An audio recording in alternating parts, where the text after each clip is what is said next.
सभी माताओं और बहनों को करवा चौथ की बहुत बहुत मुबारक। करवा चौथ की कथा।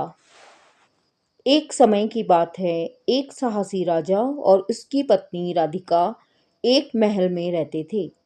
राजा अपनी वीरता के लिए प्रसिद्ध थे और उनके राज्य में सुख समृद्धि थी।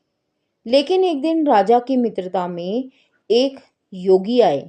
उन्होंने राजा को एक भविष्यवाणी की। उन्होंने कहा कि यदि राजा जंगल में जाकर कुछ दिन बिताए तो वह अपने राज्य में और अधिक समृद्धि ला सकेंगे। राजा ने योगी की बात मान ली और जंगल में चल पड़ा। राजा ने जंगल में कई कठिनाइयों का सामना किया। इस बीच राधा अपने पति की लंबी उम्र के लिए बहुत चिंतित थी। उन्होंने अपने पति की सलामती के लिए करवा चौथ का व्रत रखने का निर्णय लिया। उन्होंने पूरा दिन निर्जला उपवास रखा और चंद्रमा की पूजा करने का मन बनाया। जैसे ही रात का समय आया, राधा ने चंद्रमा को देखकर अपनी पूरी श्रद्धा से प्रार्थना की। चंद्रमा को देखकर उन्होंने अपने पति की लंबी उम्र की कामना की। तभी चंद्रमा प्रकट हुए और उनकी प्रार्थना सुनकर आशीर्वाद दिया। चंद्रमा ने कहा कि तुम्हारे पति की उम्र बढ़ जाएगी और वह जल्दी ही लौटेंगे। इसी बीच जंगल में राजा को एक विषधर नाग ने डस लिया। राजा बहुत कमजोर हो गए और मृत्यु की ओर बढ़ने लगे। लेकिन राधा की भक्ति और व्रत के फलस्वरूप चंद्रमा ने राजा की मदद की। चंद्रमा ने राजा को जीवित किया और उन्हें अपनी पत्नी के पास लौटा दिया। जब राजा घर लौटे तो उन्होंने अपनी पत्नी को देखा, जो पूरे दिन भूखी प्यासी थी, लेकिन उनके प्रति अडिग रही। राजा ने उनकी भक्ति को समझा और दोनों ने मिलकर करवा चौथ का पर्व मनाया। राधा की भक्ति ने न केवल राजा को जीवित किया, बल्कि उनके प्रेम और समर्पण ने उनके रिश्ते को और अधिक मजबूत किया। ये थी करवा चौथ की एक कथा। चलिए मैं आपको सुनाती हूँ करवा चौथ की दूसरी कथा। प्राचीन समय की बात है। एक सुंदर राज्य था जहाँ एक राजा और रानी रहते थे। रानी का नाम सावित्री था। वह अपनी सुंदरता और बुद्धिमता के लिए प्रसिद्ध थी। राजा और रानी एक दूसरे को बहुत प्यार करते थे, लेकिन राजा की उम्र बहुत कम थी। एक दिन यमराज ने राजा के समय की समाप्ति का निर्णय लिया। जब रानी को यह पता चला कि उनके पति की उम्र कम है, तो उन्होंने करवा चौथ का व्रत करने का निर्णय किया। उसने पूरा दिन उपवास रखा और रात में चंद्रमा की पूजा करने का मन बनाया। उसने अपनी सभी सखियों से कहा, मैं अपने पति की लंबी उम्र के लिए इस व्रत को पूरा करूंगी। लेकिन जैसे ही रात आई तो सावित्री ने चंद्रमा को देखा और फिर अपने पति को चंद्रमा के प्रतिबिंब के रूप में अर्पित किया। लेकिन अचानक यमराज वहां प्रकट हुए। उन्होंने कहा, मैं तुम्हारे पति को ले जा रहा हूँ।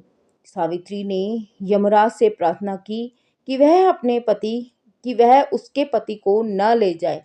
लेकिन यमराज ने यह कहा कि यह उसका कर्म है।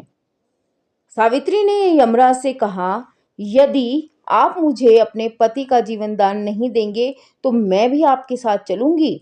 यमराज उसकी बुद्धिमत्ता को देखकर प्रभावित हुए। उसने कहा, ठीक है, तुम मुझे एक प्रश्न पूछ सकती हो। सावित्री ने यमराज से पूछा, आपके पास सबसे बड़ा धन क्या है? यमराज ने उत्तर दिया, सत्य। सावित्री ने आगे कहा, अगर सत्य सबसे बड़ा धन है तो मैं अपने पति के जीवन का सत्य हूँ। यमराज ने कहा, ठीक है, मैं तुम्हारे पति को जीवन दान देता हूँ। इस प्रकार सावित्री की भक्ति और बुद्धिमत्ता ने उनके पति को जीवन दान दिलवाया।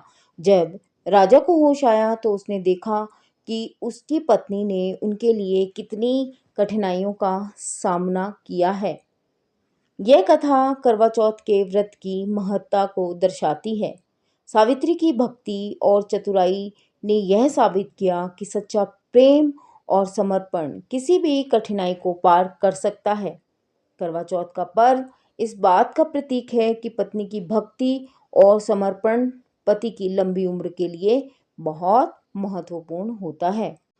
ओम जय करवा मैया माता जय करवा मैया, जो व्रत करे तुम्हारा पार करो नैया। ओम जय करवा मैया, सब जग की हो माता तुम हो रुद्राणी, यश गावत तुम्हारा जग के सब प्राणी। ओम जय करवा मैया, कार्तिक कृष्ण चतुर्थी जो नारी व्रत करती, दीर्घायुपति होवे दुख सारे हरती। ओम जय करवा मैया, होए सुहागिन नारी सुख संपत्ति पावे, गणपति जी बड़े दयालु विघ्न सभी नाशे। ओम जय करवा मैया, करवा मैया की आरती व्रत करे जो गावे, व्रत हो जाता पूर्ण सभी विधि सुख पावे। ओम जय करवा मैया, जय करवा मैया, मैया जय करवा मैया, जो व्रत करे तुम्हारा पार करो नैया। ओम जय करवा मैया। एक बार फिर से आप सभी को करवा चौथ के व्रत की बहुत बहुत शुभकामनाएं।